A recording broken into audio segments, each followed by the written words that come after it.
माधवपुर नामक एक गांव में थे दो आदमी, विनोद और सात्विक, जो पड़ोसी थे। विनोद था बहुत आलसी और कोई काम नहीं करता था, पर सात्विक के पास बहुत गाय थे, जिनका दूध बेचकर वह पैसे कमाया करता था। इसी दौरान दूध का धंधा काफी बढ़ रहा था, तो सात्विक ने सोचा कि अब वह पड़ोसी गांव में भी दूध बेचना शुरू करेगा। अपने जमाए हुए पैसों से उसने नई साइकिल खरीदी, जिससे वह बाकी के गांव में जाकर दूध बेचने लगा। एक सुबह जब सात्विक काम के लिए अपनी साइकिल पर निकला, तब विनोद ने उसको देखा। अरे, मुझे बिना बताए सात्विक ने नई साइकिल खरीद ली। उसके लौटने के बाद पूछूंगा। विनोद उसके घर के बाहर सात्विक के लौटने का इंतजार करने लगा। कुछ समय बाद सात्विक दूध बेचकर वापस आया। जब हो सात्विक, तुमने नई साइकिल खरीद ली? हाँ विनोद, क्यों, क्या हुआ? अरे कुछ नहीं, बस यही जानना चाहता था कि नई साइकिल के लिए पैसे कहाँ से आए। भाई, आज तक जो भी दूध बेचा ना, उसमें से मैंने थोड़ा थोड़ा जमाया इस साइकिल के लिए, जिसकी मदद से अब मैं पास वाले गांव में भी जाकर दूध बेचने लगा हूँ। अच्छा, अरे तू तो काफी समझदार निकला सात्विक। विनोद हंसते हुए सात्विक के लिए खुश होने का नाटक किया और फिर अपने घर चला गया। घर जाकर विनोद सोच में पड़ गया कि इतने कम समय में सात्विक ने नई साइकिल खरीद कैसे ली। विनोद ने खुद तो कुछ नहीं लिया। उदास होकर विनोद गहरी सोच में ही डूबा रहा। मैं क्यों इतना उदास रहूं? अगर मैं भी सात्विक की तरह कुछ काम करूं तो पैसे जमा कर मैं भी अपनी मनपसंद चीजें खरीद सकता हूं, पर मैं करूं क्या? अरे हाँ, मुझे तो जलेबी बनाना बहुत अच्छी तरह से आता है। हाँ, मैं एक जलेबी की दुकान शुरू करूंगा। फिर अगले दिन विनोद ने अपनी एक छोटी सी दुकान खोल ली और गरम गरम जलेबी बेचने लगा। एक जलेबी 5 रुपए, आधा किलो 50 रुपए और 1 किलो 100 रुपए में। इस प्रकार विनोद ने बहुत स्वादिष्ट जलेबी कम भाव में बेचने लगा। उसके गर्मा गर्म जलेबियों की सुगंध गांव के कोने कोने तक पहुंच गई। गांव के सारे लोग विनोद की दुकान पर आने लगे मजेदार जलेबियों का स्वाद लेने के लिए। कुछ ही दिनों में विनोद की जलेबी बहुत मशहूर हो गई। एक दिन रमेश नामक एक आदमी उसकी दुकान पर जलेबी खा रहा था। वाह विनोद, तुम्हारे हाथों की बनाई हुई जलेबी बहुत ही मजेदार है। इतने कमाल की जलेबी मैंने आज तक खाए ही नहीं। भाई वाह! ऐसा कहकर रमेश जलेबी के मजे ले रहा था और बाकी के लोगों ने भी उसकी बहुत तारीफ की। पूरे गांव में विनोद की दुकान और भी मशहूर हो गई। अब धीरे धीरे विनोद थोड़ा घमंडी बनने लगा। मेरे जैसे जलेबी तो और कोई बना ही नहीं सकता। मुझे जलेबियों का दाम भी बढ़ाना पड़ेगा, इससे मैं और ज्यादा मुनाफा कमा सकता हूँ। दुकान पे आए हुए सब लोगों को विनोद ने बोला, जी आज से एक जलेबी 10 रुपए, आधा किलो 100 रुपए और 1 किलो 200 रुपए में। एक आदमी उदय जो जलेबी खरीदने आया था, उसने कहा, अरे भाई साहब, जलेबी इतनी महंगी कब से हो गई है? बाकी के दुकानों में तो किलो 100 रुपए में ही बेचते हैं। अगर मेरे जैसे स्वादिष्ट जलेबी कहीं और मिले ना, तो वही जाकर खा लीजिएगा, मुझे कोई फर्क नहीं पड़ेगा। विनोद जैसी स्वादिष्ट जलेबी कहीं और नहीं मिलेगी, ऐसा सोचकर लोगों ने अब महंगी जलेबी खरीदना शुरू कर दी। इस गांव में मेरे जैसे जलेबियों को टक्कर देने वाला और कोई है ही नहीं। गांव वालों को तो अब मेरे स्वाद की लत लग चुकी है। ऐसा सोचकर उसने जलेबी को तोलने वाले तराजू के नीचे सबकी नजर से चोरी एक छोटा सा भार लगा दिया, जिससे वे लोगों को ज्यादा पैसों में कम जलेबियां बेच सके। इसी तरह विनोद का कारोबार उसके अनुसार चलता रहा। एक दिन गांव के जमींदार को विनोद की जलेबियों के बारे में पता चला, तो उन्होंने उन्होंने अपने नौकरों को उसके पास 1 किलो जलेबी लाने के लिए भेजा। नौकर गए और विनोद के यहाँ से 1 किलो जलेबी ले आए।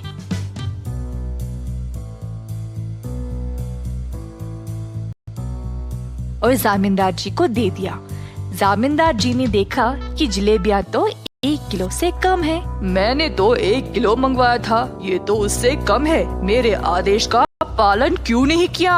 कहा जामींदार जी ने गुस्से से। साहब जी, हमने तो दुकानदार को 1 किलो ही देने को बोला था और फिर उसने इतना ही दिया। हमारी कोई गलती नहीं है प्रभु।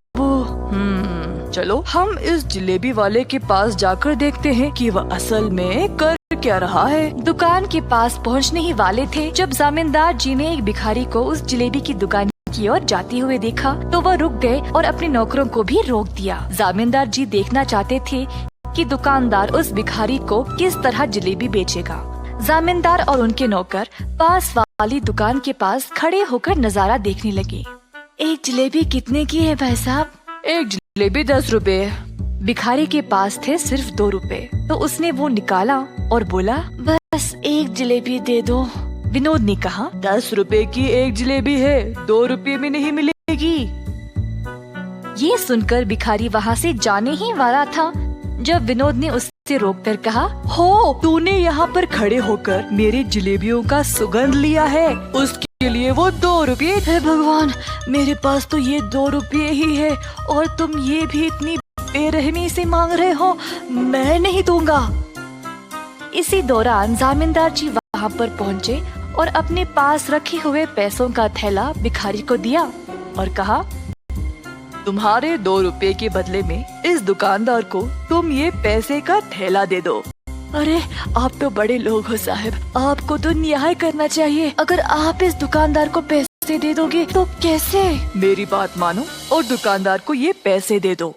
भिखारी ने माना और पैसे विनोद को देने गया जब जामींदार ने कहा, 1 मिनट रुको, इस थैले को पहले जोर से हिलाओ। भिखारी ने थैले को जोर से हिलाया तो थैले में से सिक्के छन छन करने लगे। पैसों की आवाज सुनाई दी क्या विनोद? सुनाई दी साहब। अगर ये बात है तो फिर भिखारी ने अपना भुगतान दे दिया है। क्या साहब, पैसे तो इसने दिए नहीं और आप बोल रहे हो कि दे दिए?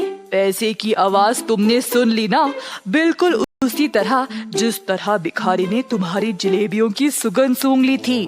तुम्हें तुम्हारी जलेबियों की सुगंध के पैसे इस थैले के पैसों की आवाज से ही मिल गई। तुरंत विनोद को अपनी गलती का एहसास हुआ और उसने जामींदार जी से माफी मांगी। तुमने केवल यही गलती नहीं की, तुम्हारे जलेबियों का मूल्य बाकी की दुकानों से बहुत ही ज्यादा है और उसके ऊपर गलत तरीके से तोलकर तुम ज्यादा पैसों में कम जलेबियां बेचते हो। साहब जी, बस एक बार के लिए मेरी गलती को माफ कर दो। मैं ऐसी गलती दोबारा कभी नहीं करूँगा। तुमने आज तक बहुत गलतियाँ की है। तुम्हें तो इस गरीब को एक जलेबी भी देने का मन नहीं किया। अब मैं तुम्हें ये आदेश देता हूँ कि अभी इसी वक्त अपनी इस जलेबी की दुकान को बंद करो। ये बात सुनकर विनोद दास हो गया।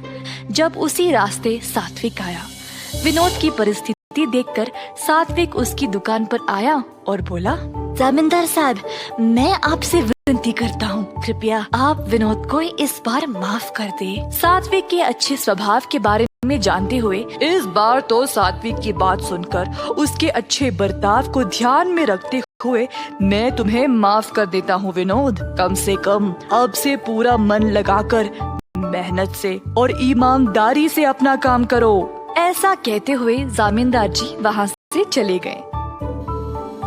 सात्विक और जामींदार जी की बात सुनकर विनोद ने अच्छा नाम कमाने का ठान लिया। इस वजह से अब और भी लोग उसके पास जलेबी खाने आने लगे। अंत में विनोद खुशी खुशी से और सच्चाई से अपना जीवन बिताने लगा। एक लंबे समय पहले एक गांव में जगन और सरस्वती नामक पति पत्नी रहते थे। उनका ऋत्विक नामक एक होशियार बच्चा भी था। उनके खुद का एक होटल भी था। वहाँ हर रोज स्वादिष्ट और अच्छा सुगंध आने वाला बज्जी बना के बेचते थे। ऋत्विक भी पढ़ते हुए उसके माँ बाप का मदद करता था। हमेशा की तरह जगन बज्जी बना के बेचने लगता है। आलू बज्जी, मिर्ची बज्जी, ऑनियन बज्जी, आइए बाबू आइए। ऐसे जोर जोर से चिल्लाने पर उस रास्ते में जाते हुए लोग सारे उस सुगंध की वजह से बज्जियां खरीद के जाते थे। ऋत्विक होटल में अपने माँ बाप की सहायता करने के बाद अपनी माँ को बता के कुछ बज्जियां अपने दोस्तों को खिलाने अपने साथ लेके खेलने चला जाता था। ऐसे उस दिन ऋत्विक हर रोज की तरह उसका काम खत्म करके होटल में से कुछ बज्जियां लेके अपनी माँ को बोल के निकल पड़ा। बज्जियां लेके जाने पर भी माँ इसीलिए कुछ नहीं कह रही है क्योंकि मैं उनकी मदद कर रहा हूँ।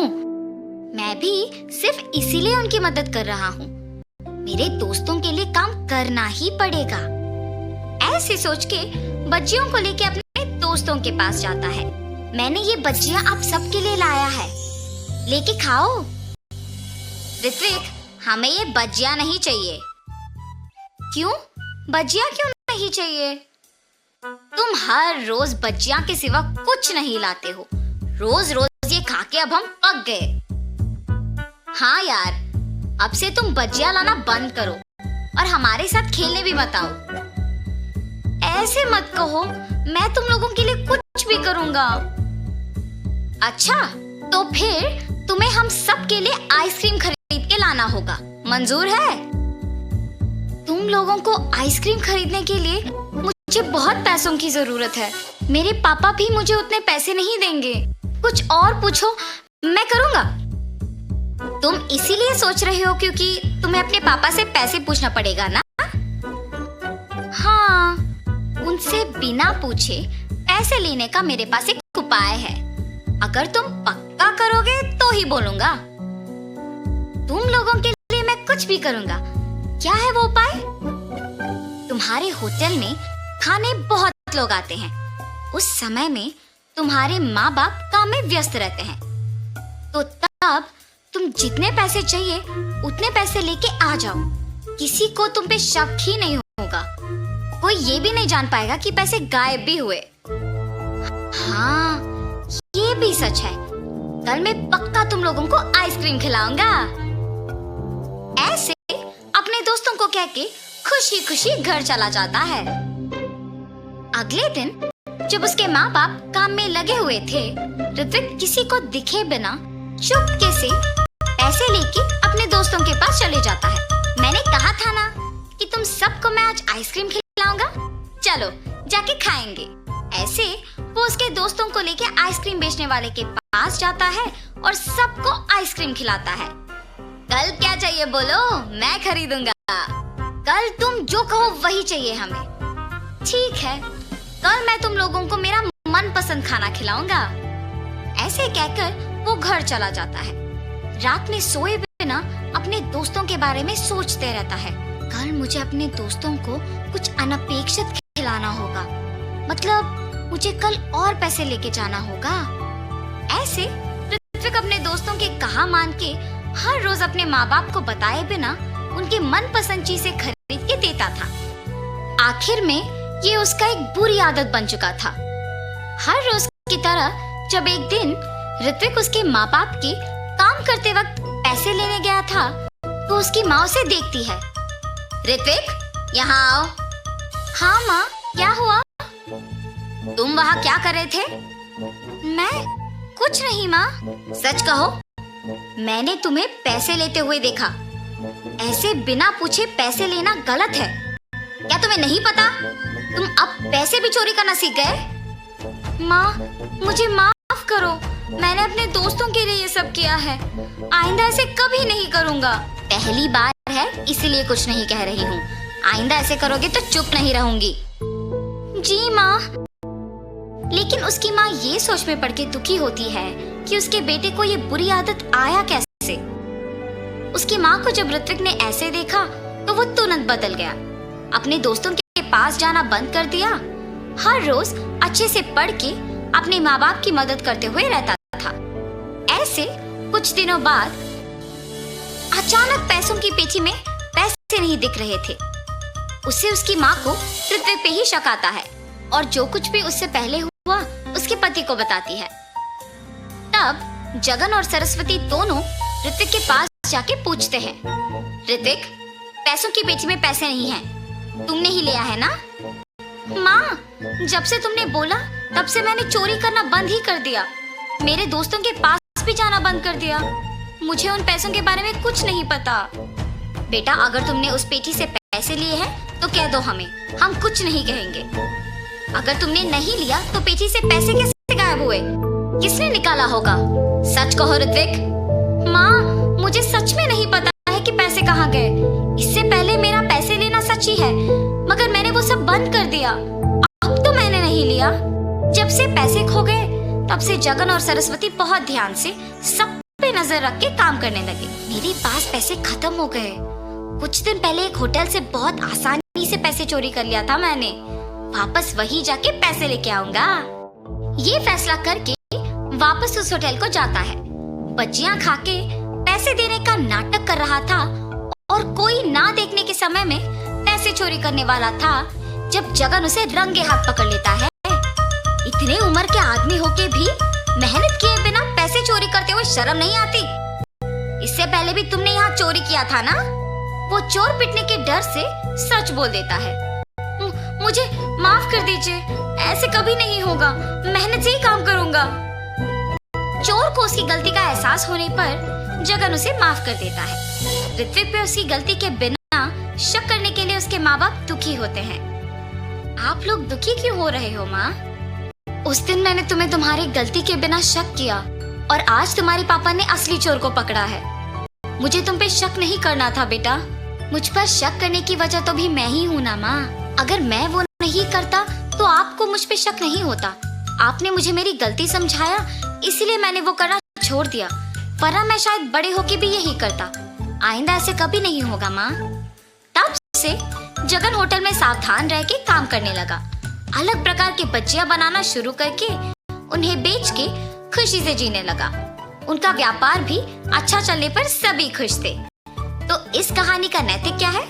गलती चाहे एक ही बार किया हो, लोगों से भूला नहीं जाता, इसीलिए गलती पहली ही बार नहीं करना चाहिए। सोच समझ के कदम उठाना चाहिए। विष्णुपुरम नामक एक सुंदर गांव में शरत और श्रीधर नामक दो दोस्त अगल बगल घरों में रहते थे। शरत एक अच्छा आदमी था और दूसरों की सहायता करता था। श्रीधर बहुत लालची था। वो दोनों रिक्शा चलाते हुए खुशी से जी रहे थे। एक दिन सुबह वो दोनों रिक्शा स्टैंड में रिक्शा को रख के ग्राहक के लिए इंतजार कर रहे थे। तब एक आदमी शरत के पास जाता है। सुनिए, बस स्टैंड को आओगे? ये क्या? वो आदमी रिक्शा के लिए मेरे पास नहीं आया, बल्कि मेरे दोस्त के पास गया। कुछ भी करके मुझे ही उस आदमी को बस स्टैंड तक लेके जाना होगा। अरे आइए ना, बस स्टैंड तक मैं आपको लेके जाऊंगा भाई साहब, मेरी रिक्शा चढ़िए। श्रीधर के ऐसे कहने पर वो आदमी उसका ही रिक्शा चढ़ता है। उसके बाद श्रीधर उस आदमी को लेकर बस स्टैंड की ओर बढ़ने लगता है। अरे मेरा ही तो दोस्त है, मेरे बजाय उसके रिक्शा में वो आदमी चला गया, इसमें क्या बात है? ऐसे उसका दोस्त सोचते रहता है। और ठीक तभी 3 आदमी उसके रिक्शा के पास आते हैं। सुनिए, बस स्टैंड को आएंगे आप? जी साहब, आइए रिक्शा में बैठिए। तब शरत भी उन 3 आदमियों को लेकर रिक्शा चलाते हुए बस स्टैंड तक पहुंचता है। रिक्शा चलाते हुए शरत सोचता है, मेरे दोस्त के उस आदमी को ले जाने के कारण ही मुझे अब 3 ग्राहक मिले। ऐसे सोचते हुए वो उन तीनों को बस स्टैंड में छोड़ देता है। जब वो 3 आदमी बस स्टैंड में उतरकर शरत को पैसे दे रहे थे तो शरत का दोस्त श्रीधर उसे देखता है। अच्छा, जल्दबाजी में मैंने गलत फैसला लिया। पहले जो एक आदमी आया था उसको मैंने ले लिया। अगर रुका होता तो ये 3 आदमी मेरे रिक्शा में आते और मुझे ज्यादा पैसे मिलते। ऐसी सोचकर श्रीधर उसके दोस्त के पास जाता है और फिर वहां से दोनों चले जाते हैं। ऐसे बहुत साल बीत जाते हैं। एक दिन वो दोनों रिक्शा स्टैंड में ग्राहक के लिए इंतजार कर रहे थे।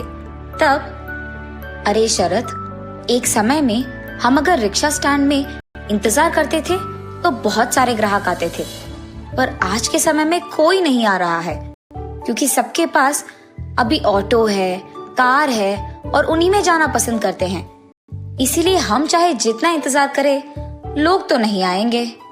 अरे हाँ श्रीधर, लेकिन अब हमें अगर ऑटो खरीदना भी है, उतने सारे पैसे तो हमारे पास नहीं है ना। वैसे भी रिक्शा में बैठने के लिए कोई नहीं आ रहा है।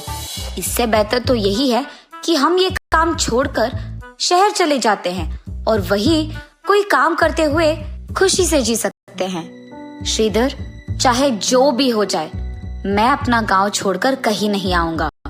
मुश्किलें तो हर जगह होंगी ना, इसका मतलब ये थोड़ी है कि हम गांव छोड़कर कहीं और चले जाए। और इस बात की क्या यकीन है कि कल हम शहर में जाएंगे तो वहाँ मुश्किलें नहीं आएंगे। तो मुझे यही रहना है और इन मुश्किलों का सामना यही करना है। अरे शरद, यहाँ पर हमें कोई और काम नहीं मिलेगा। ठीक है, तुम यही रहो, मैं जा रहा हूँ।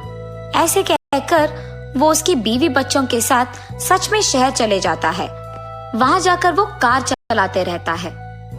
मेरे साथ अगर मेरा दोस्त भी होता तो हम दोनों मिलकर कोई ना कोई काम ढूंढ लेते। अब मुझे अकेले ही कुछ करना पड़ेगा। ऐसे वो बहुत दिन दुखी रहता है। एक दिन शरद रिक्शा स्टैंड के पास रिक्शा में बैठे रहता है।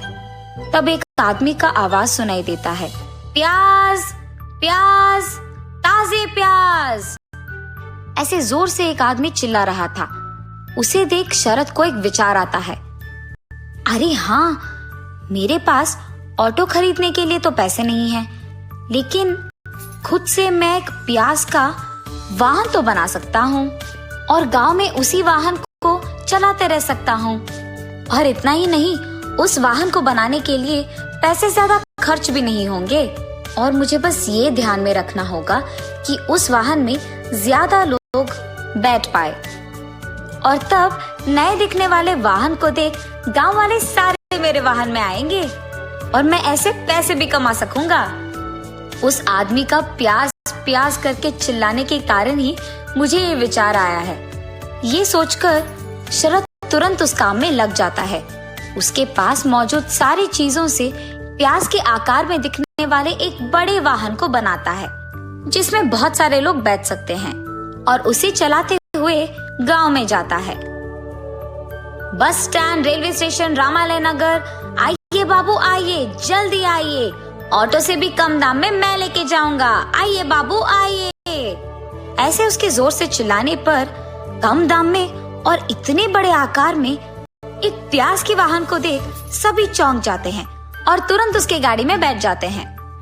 ऐसे ही कम दिन में शरद का प्याज की तरह दिखने वाले वाहन में बहुत सारे लोग बैठते हैं और वो बहुत प्रसिद्ध हो जाता है। इतना कि कुछ ही दिनों में वो और थोड़े प्याज के वाहन बनाकर उनमें दूसरों को चलाने के लिए नौकरी भी देता है। ऐसे वो वाहन चलाते हुए बहुत खुश रहता है। तब एक दिन श्रीधर उसके पत्नी के साथ शहर से गांव आता है। गांव आते ही उसके दोस्त शरद के बारे में सबके मुंह से प्रशंसा सुनकर वो चौंक जाता है। यहाँ मैं हूँ जो शहर जाकर कार चलाते हुए आए हुए पैसे कम पड़ जाने के कारण कर्ज लेकर दुख में जी रहा हूँ, और मेरा दोस्त यहाँ इसी गांव में इतना प्रसिद्ध गाड़ी चलाते हुए इतनी प्रशंसा पाते हुए खुश है। अगर मैं भी इसके साथ यही रहता तो शायद मैं भी वो प्रसिद्ध गाड़ी चलाता और खुश रहता। अरे हाँ, मेरे दोस्त को वैसे भी मुझ पे बहुत भरोसा है, तो मैं एक काम करूंगा, उसे मैं अपने साथ शहर ले जाऊंगा, फिर उसके सारे वाहन को मैं ले लूंगा और उसे वहाँ छोड़कर मैं दूर भाग जाऊंगा। तब उन सारे वाहन को बेचकर आए हुए पैसों से मैं अपना कर्ज चुका पाऊंगा और खुश रह पाऊंगा। लेकिन मेरा दोस्त तो मेरे कहने के बावजूद अपना गांव छोड़कर नहीं आएगा। हाँ, मैं अपनी बीवी को उसकी बीवी से बात करने के लिए कहूंगा, तब तो उसे आना ही पड़ेगा। ये सोचकर श्रीधर उसके बीवी के पास जाता है। नर्मदा, तुम मेरे दोस्त की पत्नी के पास जाकर उससे बात करो और उसे मनाओ कि हमें शहर जाना होगा, और ऐसे वो जो कुछ भी सोचता है उसकी बीवी को बताता है। ठीक है जी, मैं वही करूंगी। ये कह के नर्मदा शरद की बीवी के पास जाती है। अरे भाभी, आप भी मेरे साथ शहर आ जाइएगा। वहाँ अगर आप ये प्याज की वाहन चलाएंगे ना तो बहुत सारा पैसा मिलेगा। हाँ, और उतना ही नहीं, यहाँ से वहाँ रहने में भी दुगना अच्छा होगा। हाँ, मेरे पति भी वहाँ कार चलाते हुए बहुत सारे पैसे कमा रहे हैं। आपके पास तो पहले से ही बहुत वाहन है, वहाँ आएंगे तो और भी पैसे कमा पाएंगे। जी भाभी, ये तो अच्छा विचार है, जरूर हम सब आपके साथ शहर आएंगे। ये कह के वो उसके पति शरद के पास जाकर, सुनिए, हम भी आपके दोस्त के साथ शहर जाएंगे ना जी। वहाँ यहाँ से दुगना अच्छा होगा और दुगने पैसे भी मिलेंगे, पता है आपको। अच्छा, तो तुम ही चले जाओ। मैंने पहले भी कहा है, मुझे ये गांव छोड़कर कहीं नहीं जाना है, यही मेरा घर है। उसके पति के ऐसे कहने पर इसी बात को कहने वो नर्मदा के पास जाती है। वहाँ पहुँचते ही पति पत्नी को कुछ बात करते हुए सुनकर वो दरवाजे के पास ही रुक जाती है। नर्मदा, क्या तुमने मेरे दोस्त की बीवी से बात किया है? कुछ भी करके उन्हें हमारे साथ शहर ले जाना ही होगा। अरे हाँ जी, उसने तो मेरी बातों पे यकीन कर लिया है। वो दोनों पक्का आएंगे शहर, तब हम उनके पास मौजूद सारे वाहन को बेचकर हमारे कर्ज चुकाएंगे और हम खुश रह पाएंगे। दरवाजे के पास खड़े हुए शरद की बीवी ये सब सुन लेती है और भागते हुए उसके पति के पास जाती है। सुनिए, हम शहर नहीं जाएंगे, ये सब आपके दोस्त का चाल है। और ऐसे उसने जो कुछ भी सुना अपने पति को बताती है। क्या मेरा दोस्त कर्जों में फंसा है, इसीलिए वो ऐसा है?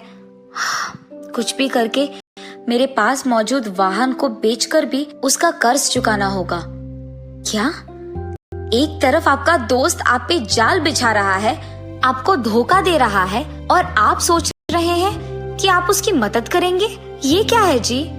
वो चाहे अच्छा हो या बुरा हो, वो मेरा दोस्त है और वो अभी कष्टों में है, तो मुझे उसे बचाना होगा और मुझे उसकी सहायता करना होगा। ये कह के वो वहाँ से उसके दोस्त के पास चले जाता है।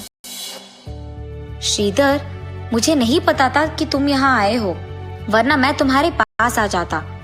और अगर मुझे पहले ही पता होता कि शहर में तुम्हारी इतनी मुश्किलें हैं, तो मैं तुम्हारी मदद कर देता। इसके लिए मुझे धोखा देने की कोई जरूरत नहीं। मैं खुद एक वाहन बेचकर तुम्हें वो पैसे दे दूंगा और तुम अपना कर्ज चुका सकते हो। उसके बाद तुम भी यहाँ मेरे साथ रह जाओ, हम दोनों ये गाड़ी चलाते हुए खुश रह पाएंगे।